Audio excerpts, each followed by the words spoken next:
Exercise 8.1, question number 1. In triangle ABC, right angled at B, right angle B पे दिया हुआ है, BC की वैल्यू 7 सेंटीमीटर और AB की वैल्यू 24 सेंटीमीटर दी है और ये चारों चीज़ हमें कैलकुलेट करनी है।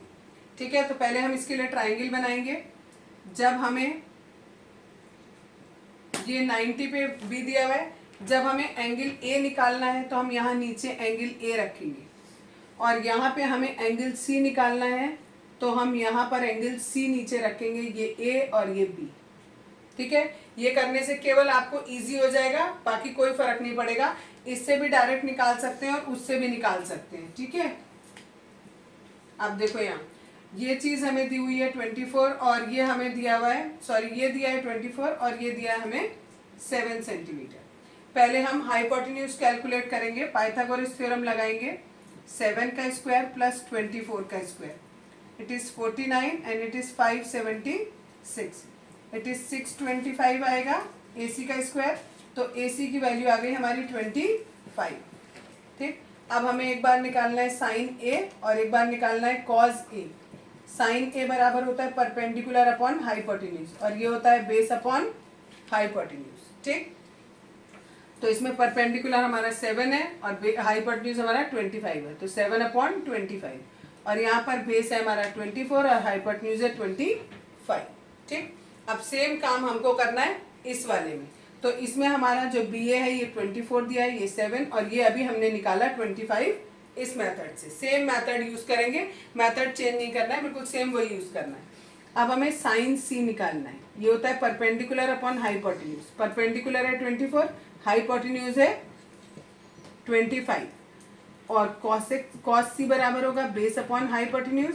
बेस है इसमें 7 और ये हाइपोटेन्यूज है 25। हम इसे एक तरीके से और बोल सकते हैं कि जो भी एंगल निकालना होता है, ठीक है, उसके जो सामने साइड होती है वो ऑपोजिट साइड कहलाती है। तो ऑपोजिट अपॉन हाइपोटेन्यूज ये होता है साइन में। ठीक है, तो अपोजिट अपॉन हाइपोटेन्यूज किया और एडजेसेंट अपॉन हाइपोटेन्यूज होता है हमारा कॉस में। Question number 2, in figure 8.13 find 10p minus cot r। हमें ये दोनों की वैल्यू निकालनी है और निकालने के बाद जो भी वैल्यू आएगी उसे माइनस करना है। आपको क्वेश्चन में ये फिगर दिया हुआ है, कैसे करेंगे? पहले ये वाला बेस कैलकुलेट करेंगे। कैसे निकालेंगे? पाइथागोरस थ्योरम लगाएंगे। 90 के सामने वाली साइड हमेशा हाइपोटेन्यूज होती है, उसका स्क्वायर बाकी दोनों साइड्स के स्क्वायर के सम के बराबर होता है। यहाँ रखा 13, यहाँ रखा 12 और ये हमें पता नहीं है। ये स्क्वायर किया, इसका स्क्वायर किया और ये एज इट इज। अब इस 144 को हम यहाँ लेके जाएंगे, माइनस करेंगे तो हमारा आएगा 25 और हमें पता है 25 किसका स्क्वायर होता है? 5 का। तो QR की वैल्यू हमारी आ गई 5। ठीक है, अब हमें निकालना है, एक निकालना है 10p और दूसरा निकालना है cot r। मैं आपसे कहती हूँ जो एंगल निकालना है उसे आप नीचे रखो। तो यहाँ p तो ऊपर है, तो अभी पहले मैं r निकाल लेती हूँ क्योंकि r यहाँ नीचे दिया हुआ है। कॉट r की वैल्यू होती है बेस अपॉन परपेंडिकुलर। ठीक है, तो इसमें बेस कौन सा होगा हमारा? बेस मीन्स क्या होता है? Adjacent side. r में एडजेसेंट साइड कौन सी है? ये वाली, दैट इज बेस। तो ये हो गया 5 और परपेंडिकुलर कौन सा होता है? जो ऑपोजिट होता है, दैट मीन्स 12, यानी 5/12। अब मैंने क्या किया, इसी ट्राइंगल को दोबारा बनाया और यहाँ पर लिख दिया p, यहाँ पर q ही रहने दिया और यहाँ लिख दिया r। अब देखो QP है मेरा 12 तो मैंने यहाँ लिख दिया 12, QR है मेरा 5 तो मैंने यहाँ लिख दिया 5, PR है 13 मैंने यहाँ लिख दिया 13। अब मुझे निकालना है 10P। 10P का मतलब होता है परपेंडिकुलर अपॉन बेस। परपेंडिकुलर कौन होता है? जो एंगल के ऑपोजिट में होता है, दैट मीन्स 5 और बेस कितना हो गया? ये 12। अब दोनों की वैल्यू हम इसमें पुट कर दें, 10P माइनस कॉट r, दोनों की वैल्यू सेम है, ये भी 5/12 ये भी 5/12, तो आंसर आ गया आपका 0। क्वेश्चन नंबर 3 में साइन A की वैल्यू दी है और हमें कॉज A और tan A की वैल्यू निकालनी है। पहले फिगर बनाएंगे, जिस एंगल की बात होती है उसको हम यहाँ नीचे ले लेंगे। B और C हमने अपने मन से माने। B के सामने वाला हाइपोटेन्यूज होगा, तो हाइपोटेन्यूज का स्क्वायर यानी 4x का स्क्वायर किसके बराबर होगा? 3x के स्क्वायर प्लस AB के स्क्वायर के बराबर हो गए। इज ए बी का square.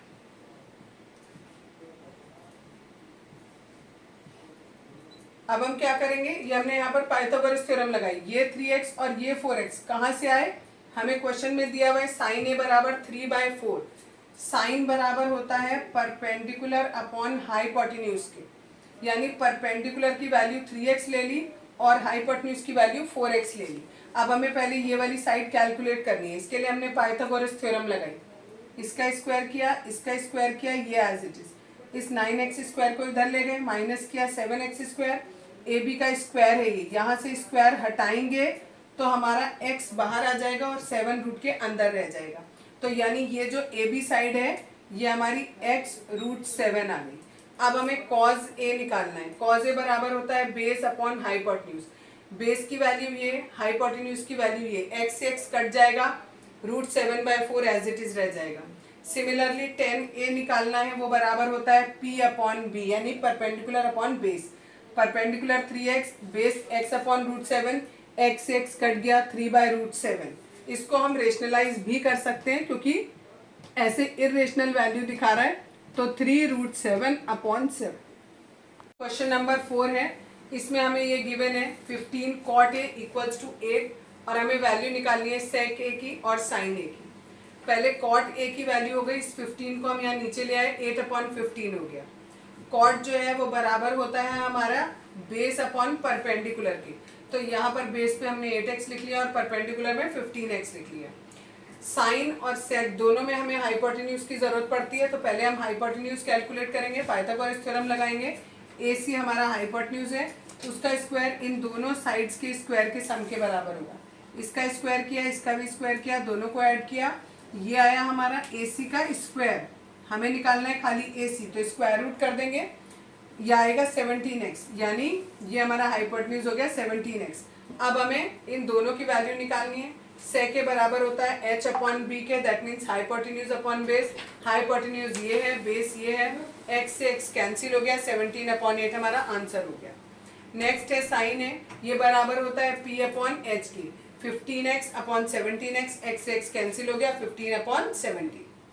Question number 5, given sec theta is equals to 13/12 और calculate all other trigonometric ratio. एक हमें दे दिया, बाकी सारे रेशियोज हमें निकालने हैं। सबसे पहले ये हमें sec दिया हुआ है, sec का मतलब होता है परपेंडिकुलर अपॉन बेस, तो परपेंडिकुलर हो गया ये और बेस हो गया ये, इससे परपेंडिकुलर नहीं sorry, hypotenuse upon base, hypotenuse हो गया ये, बेस हो गया ये, इससे हम ये निकालेंगे पाइथागोरस थ्योरम लगा के।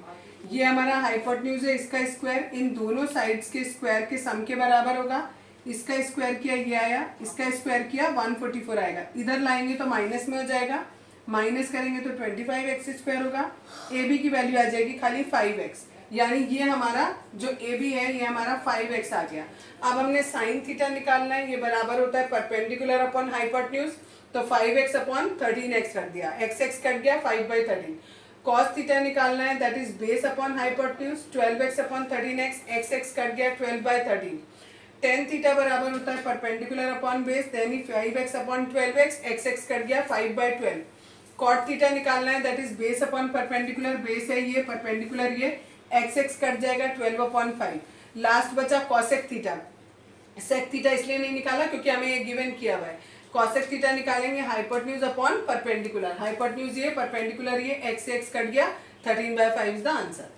क्वेश्चन नंबर 7, कॉट थीटा दिया है 7/8 और हमें दो पार्ट दिए, एक ये वाला पार्ट दिया है और एक ये वाला पार्ट दिया, दिस वन, ये निकालना है और ये वाला वैल्यू कैलकुलेट करना है, ठीक है। इसके लिए हमने पहले ट्राइंगल बनाया। कॉट थीटा बराबर होता है हमारा बेस अपॉन परपेंडिकुलर, तो ये 7x हो गया, ये 8x हो गया। पाइथागोरस थ्योरम से ये AC की वैल्यू कैलकुलेट करेंगे, तो हमारी AC की वैल्यू आएगी x रूट के अंदर 113। इससे साइन थीटा निकालेंगे, साइन थीटा बराबर होता है p अपॉन h के, p की वैल्यू आई है 8x और h की वैल्यू है x रूट 113। x से x कैंसिल हो जाएगा, 8/√113 रह जाएगा। कॉस थीटा निकालेंगे, that is base upon hypotenuse, तो यहाँ पर 7x अपॉन x रूट 113 होगा, x कैंसिल हो जाएगा, यानी बचेगा 7/√113।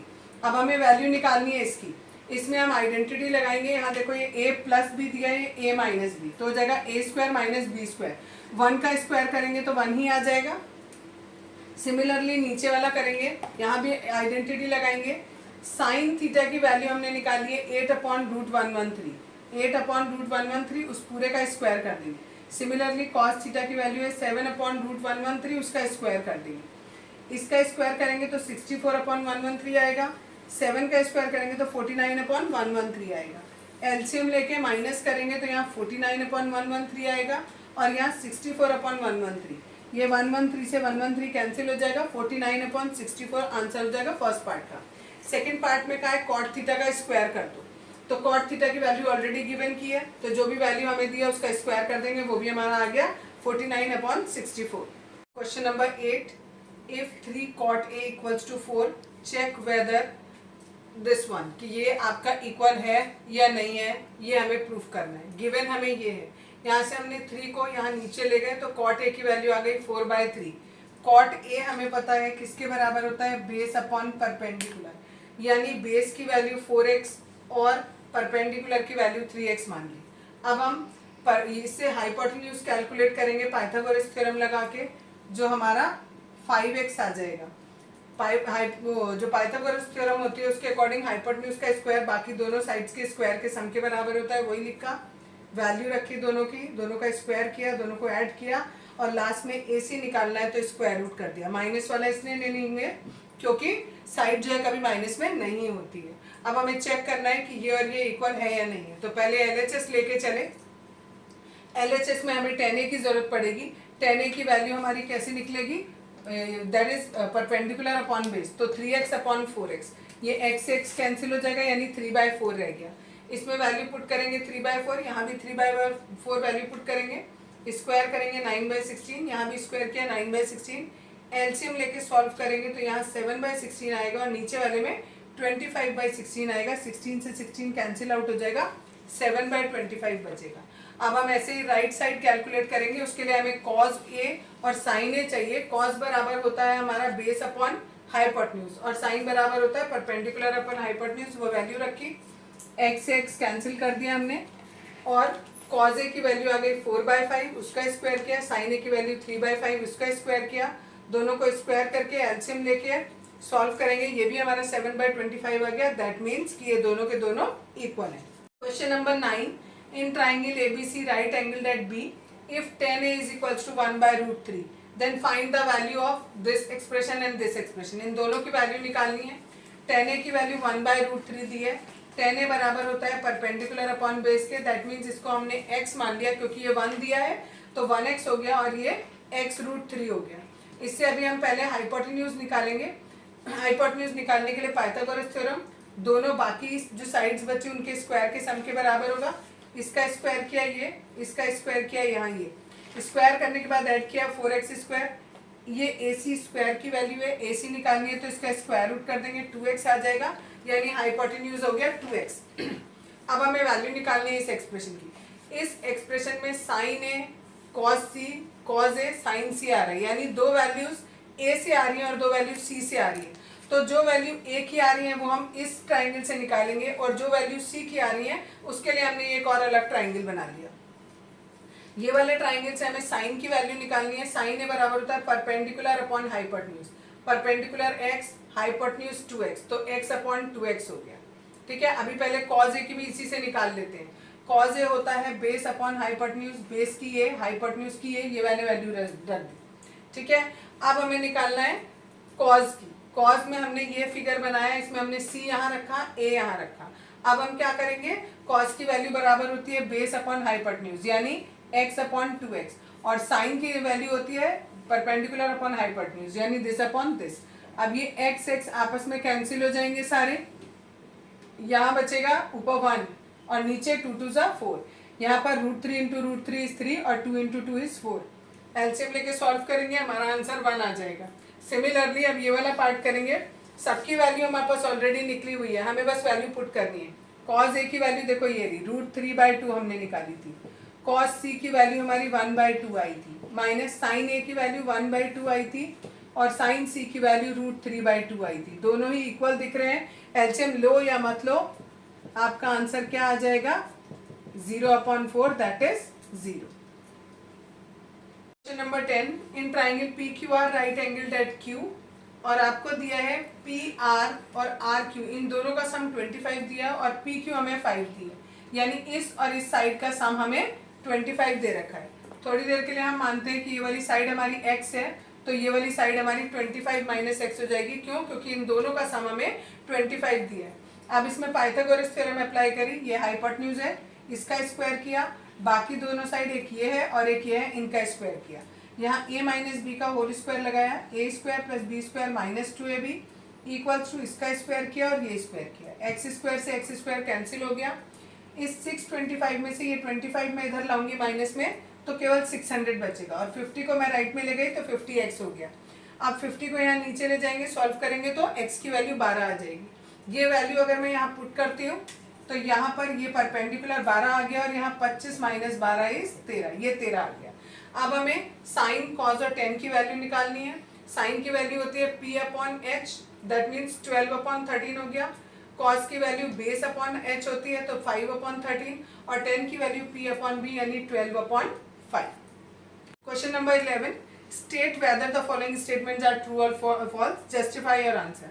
आपको दिया है the value of 10a is always less than 1।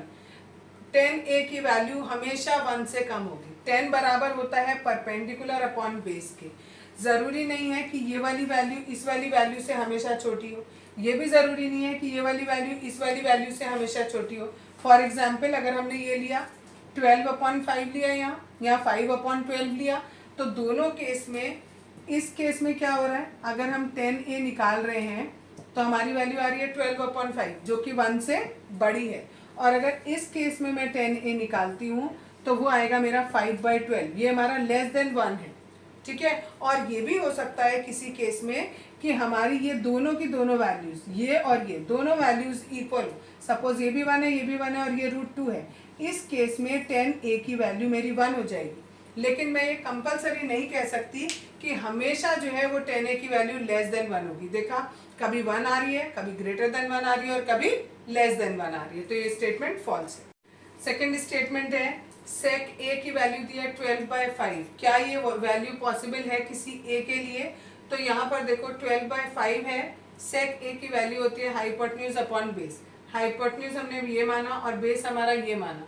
अगर हमारी इस x की वैल्यू कुछ पॉजिटिव में निकल आती है, ठीक है, अगर ये पॉजिटिव में ना निकले तब तो ये पॉसिबल नहीं हो पाएगा कि सेक a की वैल्यू ये हो पाए। लेकिन जब हमने इसे सॉल्व किया और इस x की वैल्यू हमारी √119 आ गई जो कि पॉजिटिव है, तो अगर ये पॉजिटिव वैल्यू आएगी तब तो ये स्टेटमेंट ट्रू है, ऐसी वैल्यू सेक a की हो सकती है। और अगर सपोज करो ये नेगेटिव में आती तो नहीं हो सकती थी। अगर इसी केस में उल्टा दिया होता, अगर हमें लिखा होता सेक a की वैल्यू 5/12 है, 5/12 है, तो अगर हम ये करते ये 5 और ये 12, ये पॉसिबल नहीं है। क्यों पॉसिबल नहीं है? क्योंकि हाइपोटेन्यूज हमेशा बड़ा होता है और यहाँ हाइपोटेन्यूज क्या हो रहा है, छोटा हो रहा है।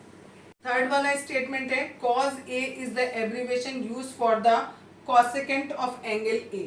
आपको दिया है कि ये जो cos A है ये इस कॉसेकेंट का एब्रीविएशन है, जबकि cos जो है वो कोसाइन का एब्रीविएशन होता है। एब्रीविएशन का मतलब होता है शॉर्ट फॉर्म। ये जो cos है हम कोसाइन की जगह शॉर्ट में cos लिखते हैं। क्वेश्चन में ये बोला है कि ये जो cos है हम वो इसकी शॉर्ट फॉर्म लिखते हैं, तो ये गलत हो गया।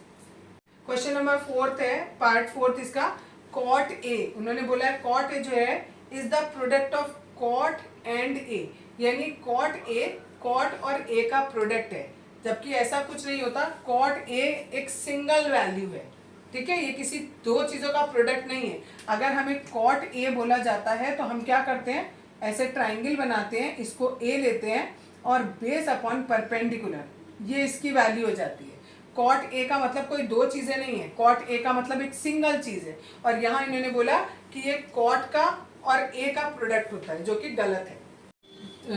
Statement 5 sine theta equals to 4/3 for some angle theta.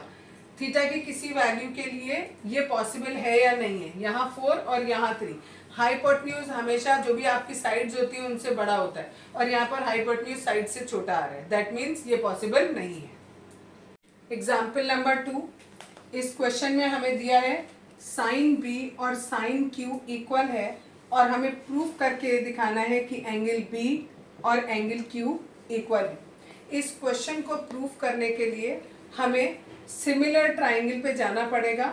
Similar triangles में ये प्रॉपर्टी होती है कि अगर आपके पास कोई भी ये दो ट्राइंगल है, ठीक है, अगर ये दो ट्राइंगल में मैंने एक को माना ABC, एक को माना PQR, ठीक है, इनकी जो करस्पॉन्डिंग साइड्स हैं, इसकी साइड ये ली, इसकी साइड ये ली, दूसरे वाले की साइड ये ली, इस वाले की साइड ये ली, पहले वाले की साइड ये ले ली और दूसरे वाले की साइड ये ली। तीनों ट्राइंगल की अलग अलग साइड ले ली। पहले this upon this, this upon this और दिस अपॉन दिस। अगर किन्हीं भी दो ट्राइंगल की तीनों साइड्स को अगर हम ऐसे रेशियो में लिख सकते हैं और ये कह सकते हैं कि इन तीनों का रेशियो बराबर है, इसका मतलब होता है कि ये दोनों के दोनों ट्राइंगल सिमिलर हैं। और अगर ट्राइंगल सिमिलर होते हैं तो उसके जो एंगल्स होते हैं वो आपस में इक्वल होते हैं। ये एंगल इसके बराबर होगा, करस्पॉन्डिंग एंगल उसके इक्वल होते हैं। ये इसके बराबर होगा और ये वाला एंगल इसके बराबर होगा। यही वाला लॉजिक हम इस क्वेश्चन में प्रूफ करेंगे। हमें क्या करना है, इसमें हमें इतना गिवन किया है कि साइन बी और साइन क्यू इक्वल है। हमें प्रूफ ये करना है कि एंगल बी और एंगल क्यू ये दोनों एंगल आपस में इक्वल है। ये दोनों एंगल को हम इक्वल कैसे प्रूफ करेंगे? पहले हम इन दोनों ट्राइंगल की जो तीनों साइड्स हैं उनका रेशियो इक्वल करेंगे। और जब इन दोनों साइड्स की दोनों ट्राइंगल की तीनों साइड्स का रेशियो इक्वल हो जाएगा, इसका मतलब कि ये दोनों ट्राइंगल सिमिलर हैं और अगर ये ट्राइंगल सिमिलर हैं तो इनके करस्पॉन्डिंग एंगल इक्वल हो जाएंगे। ये लॉजिक हमें इस क्वेश्चन में लगाना है, ठीक है। तो अब हम क्या करते हैं, जो इन्होंने गिवन किया है वहां से चलते हैं। साइन बी और साइन क्यू इक्वल दिया है, दो ट्राइंगल अपने आप बना लो, इनमें से एक के लास्ट में बी लिख दो और एक के लास्ट में क्यू लिख दो। यहाँ पर अल्फाबेट आप अपने मन से मान सकते हो, कोई भी मान लो, ठीक है। अब हमें क्या करना है, देखो दिया है साइन बी और साइन क्यू इक्वल है। साइन बी का मतलब होता है परपेंडिकुलर अपॉन हाइपोटेन्यूज। इस वाले ट्राइंगल में अगर हम देखें तो परपेंडिकुलर हुआ हमारा ये AC और हाइपोटेन्यूज हुआ ये AB इज इक्वल टू, इस साइन क्यू वाले में दूसरे वाले ट्राइंगल में देखेंगे तो इसमें भी परपेंडिकुलर अपॉन हाइपोटेन्यूज यानी PR अपॉन PQ, ठीक। इसको मैं ऊपर ले गई और इस वाले को मैं नीचे ले आई। AC अपॉन PR is equal to AB अपॉन PQ। ऐसा क्यों किया मैंने? क्योंकि मुझे क्या करना है, मुझे तीनों दो ट्राइंगल हैं उनकी तीनों साइड्स का रेशियो इक्वल करना है, ठीक है। तो यहाँ पर पहले ट्राइंगल की साइड नीचे मेरे पास दूसरे ट्राइंगल की साइड आनी थी, जबकि मेरे पास यहाँ क्या आ रही थी, सेम ट्राइंगल की साइड आ रही थी, इसलिए मैं इस साइड को ऊपर ले गई और इस वाली साइड को नीचे ले आई, ठीक। यानी अब ये वाली साइड देखो, ये पहले ट्राइंगल की साइड है, ये वाली दूसरे ट्राइंगल की साइड है। सिमिलरली ये वाली AB जो है पहले ट्राइंगल की साइड है और PQ मेरे पास दूसरे ट्राइंगल की साइड है। इसको मैंने अपने मन से मान लिया कि ये K के इक्वल है। अब मैं जो तीसरी साइड बची हुई है, अगर उसको भी, उन दोनों साइड्स का रेशियो भी अगर मैं K के इक्वल कर दूं तो दैट मीन्स कि तीनों के तीनों रेशियो क्या हो जाएंगे, बराबर हो जाएंगे, तीनों साइड का रेशियो। दैट मीन्स दोनों ट्राइंगल मेरे सिमिलर हो जाएंगे। तो उन दोनों को इक्वल करने के लिए मुझे तीसरी साइड निकालनी पड़ेगी। इस ABC इस वाले ट्राइंगल में मेरे पास देखो दो साइड हो चुकी, एक AB हो गई, एक AC हो गई, एक AB हो गई और एक AC हो गई। कौन सी साइड बची? BC side. BC साइड को कैसे निकालेंगे? जैसे BC को निकालेंगे ऐसे ही इसमें हम RQ को निकालेंगे। मैं एक बार BC आपको अच्छे से समझा रही हूँ कैसे निकलेगी। देखो ये एक राइट ट्राइंगल है तो हाइपोटेन्यूज का स्क्वायर बराबर होगा बाकी दोनों साइड्स के स्क्वायर के सम के। ये वाला हाइपोटेन्यूज, ये बाकी दोनों साइड, ठीक। हमें BC चाहिए, हम इसको यहीं रखते हैं। AB का स्क्वायर माइनस AC का स्क्वायर इक्वल टू BC का स्क्वायर, ठीक है। अगर मैं यहाँ से स्क्वायर रूट हटाऊं, यहाँ से स्क्वायर हटाया तो इधर स्क्वायर रूट आ जाएगा, तो यानी BC की वैल्यू किसके बराबर हो गई? स्क्वायर रूट AB का स्क्वायर माइनस AC का स्क्वायर। यही वाली बात अब मैं यहाँ लिखूंगी। BC बराबर मैंने लिखा स्क्वायर रूट के अंदर AB का स्क्वायर माइनस AC का स्क्वायर, ठीक। इसी तरीके से मैं बिल्कुल लिखूंगी RQ। इसमें भी मेरा हो जाएगा पी क्यू का स्क्वायर माइनस पी आर का स्क्वायर। ठीक, अब मुझे क्या निकालना है, इन दोनों का रेशियो निकालना है। रेशियो निकालना है मीन्स डिवाइड करना है, यानी B C upon R Q किया। अब इसको सॉल्व करेंगे। इसको सॉल्व करने के लिए यहाँ पर देखो ये वाला जो कंसेप्ट है, ए सी अपॉन पी आर बराबर है के के। ठीक है, इक्वल टू के लिखा है। इस पी आर को अगर मैं यहाँ मल्टीप्लाई करूँ, क्रॉस मल्टीप्लाई करूँ पी आर को, तो यहाँ से ये हट जाएगा पी आर, यानी ए सी किसके बराबर हो गया, पी आर, के इंटू पी आर के बराबर हो गया। ये वैल्यू मैं यहाँ पर पुट करूँगी। सिमिलरली अगर मैं इतने को देखूँ ये वाला, तो ए भी किसके बराबर हो जाएगा, के पी क्यू के बराबर हो जाएगा। इस पी क्यू को क्रॉस मल्टीप्लाई करके यहाँ लेके अब ए बी का स्क्वायर करना है, यानी इस पूरे का स्क्वायर, यानी के का स्क्वायर और पी क्यू का स्क्वायर माइनस अब ए सी का स्क्वायर, यानी के का स्क्वायर और पी आर का स्क्वायर, और ये सब स्क्वायर रूट के अंदर। और नीचे मेरा जो है उसको एज इट इज रखे रहने दो, उसको चेंज करने की जरूरत नहीं। अब ये जो ऊपर वाला है, इस ऊपर वाले में से के स्क्वायर मेरा कॉमन आ रहा है। अगर मैं इस के स्क्वायर को कॉमन ले लूँ, यहाँ पर ब्रैकेट के अंदर बचेगा पी क्यू का स्क्वायर माइनस पी आर का स्क्वायर, और नीचे भी सेम है पी क्यू का स्क्वायर माइनस पी आर का स्क्वायर। ऊपर वाले में से मेरा एक के बाहर आ रहा है। ठीक है, स्क्वायर है, एक के बाहर आ जाएगा, अंदर बचेगा पी क्यू का स्क्वायर माइनस पी आर का स्क्वायर, और नीचे भी सेम बचेगा पी क्यू का स्क्वायर माइनस पी आर का स्क्वायर। ये आपस में कैंसिल आउट हो जाएंगे, यानी ये भी किसके इक्वल आ गया, के इक्वल आ गया। यानी B C upon R Q मैं किसके इक्वल ले आई, के इक्वल ले आई। ठीक है, क्या हुआ मेरा, B C upon R Q, ये भी मेरा के इक्वल आ गया। ये ऑलरेडी दो साइड के इक्वल थी, ये तीसरी साइड भी के इक्वल आ गई। इसका मतलब हुआ this is equal to this equal to this, तीनों साइड्स का रेशियो इक्वल हो गया। इसका मतलब दोनों ट्राइंगल ए बी सी और दूसरा था पी क्यू आर, ये दोनों के दोनों एक दूसरे के क्या होंगे, सिमिलर होंगे। और अगर ये दोनों ट्राइंगल सिमिलर है तो एंगल बी और एंगल क्यू इक्वल होगा, क्योंकि ये corresponding angle. Question 6, if angle A and angle B are acute angles such that cos A equal to cos B, then prove that angle A is equal to angle B।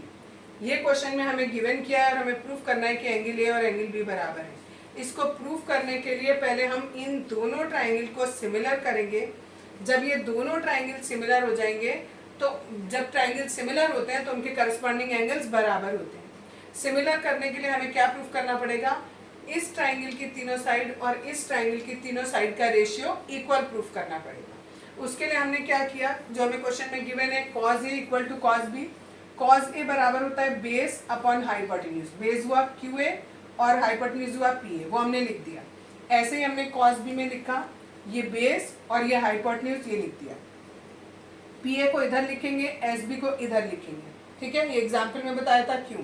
ठीक है, QA और नीचे आ गया SB, PA यहाँ चला गया और RB नीचे आ गया। इस पूरे रेशियो को हमने अपने मन से के बराबर माना। अब जो तीसरी साइड बची है उसका भी रेशियो हम किसके बराबर लेके आएंगे, के बराबर लेके आएंगे।